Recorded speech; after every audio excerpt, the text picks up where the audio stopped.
Don't forget to subscribe!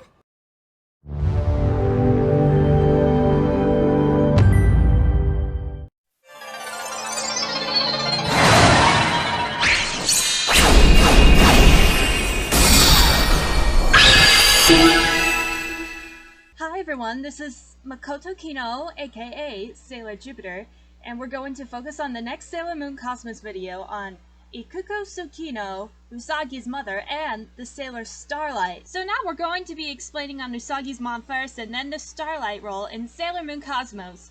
So let's get started on Ikuko! Ikuko Tsukino was last seen in the Stars arc after finding Chibi Chibi, and Usagi gave Luna and Artemis to her mother and leaves for something. Ikuko is worried about her daughter not returning, and this is the last time Ikuko was shown before Sailor left, killed her, and took the cats. Dead! Not a big surprise! Terra Lowenthal, if you're watching this, we will pray for your return and Toei finding a new Japanese counterpart to replace Yuko Mizutani. So now, let's get on to the Sailor Starlight.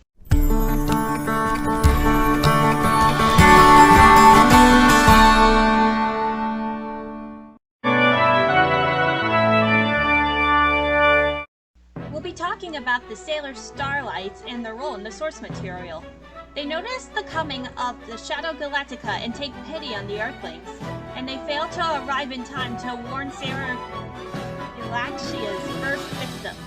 Usagi reminds Seiya of their princess in the trio to help the Senshi of Earth to get into the mindset needed to fight the Shadow Galactica, to fight Sailor Guardians, and even join Juban High School to get close to them, but they remain focused on finding their own princess. The Sailor Starlights are searching for Princess Kaku, traveling the galaxy and eventually arriving as shooting stars to find her. They cannot locate her, however, so they take the public identities, Yaten, Taiki, and Seiya Ko to create a band called the Starlights and disguise themselves as men. Since the band songs, including Nagare Boshihe, speak of finding their princess, this was a tactic to make their identities less obvious while gaining popularity for the band, in the hope that Kaku will hear them and then make himself known to them. We're not going to spoil the ending for them, so please don't take this personally, okay? Don't forget, Joker is reminding us about that, so let's go over a brief summary about Seiya and our friends before Usagi gives the cats to her mom Ikuko. We'll be going over what happened in Sailor Moon Classic and compare it to Crystal and Cosmos. Here's what happened before she perished in the afterlife. So here's what happened in Act 55, Star 6. Usagi and Chibi Chibi are faced with the raw power of Sailor Galaxia, the force which makes surrounding buildings to begin to disintegrate. And Usagi realizes that she can't hold out against her own, so she silently calls to Sailor Uranus, Sailor Neptune, and Sailor Pluto. Recalling that Luna mentioned they've returned to their castles, and she sees a vision of Uranus and Neptune's destruction, and she tries to convince herself that it was an illusion. Regathering yourself, Usagi summons the Holy Moon Police, determined to return everyone's Sailor crystals and save the planet. A longer female form appears behind her though, whispering doubts that shape Usagi's confidence and cause the Khalees to melt away. The figure, now standing in front of Usagi, touches a finger to her forehead and then falls back into nothingness. Chibi Chibi takes hold of Usagi's arm and glares defiance at their enemy as feathered wings rise from her back.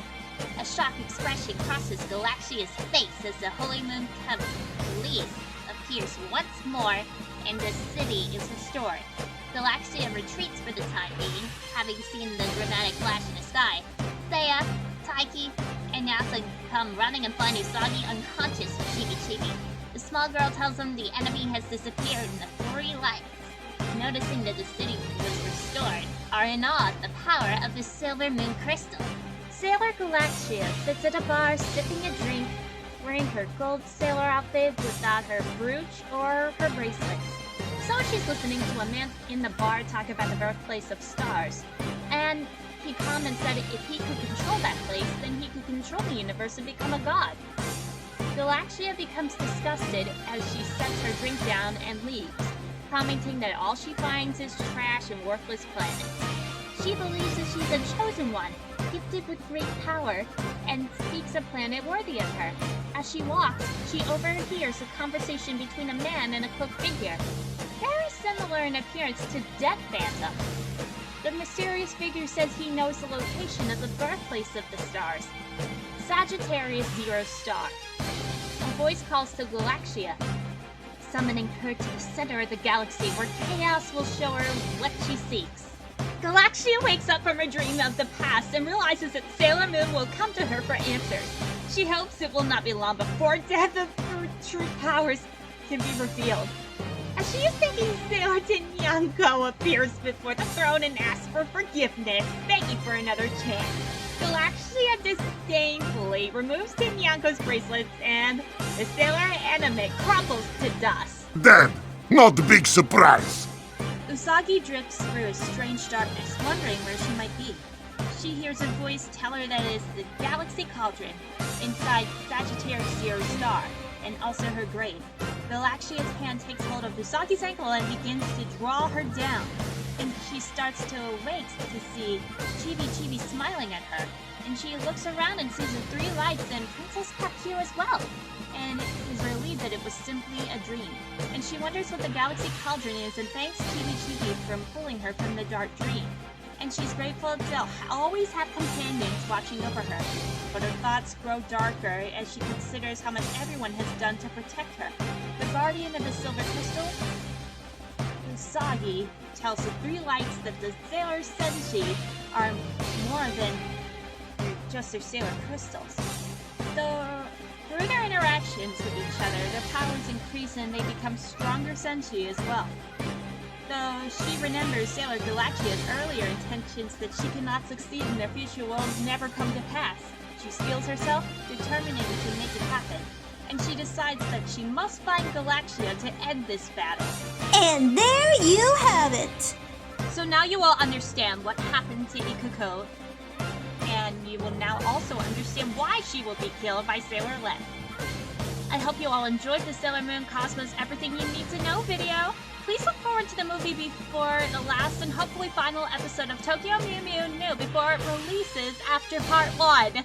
End of story. Bye-bye. See you later.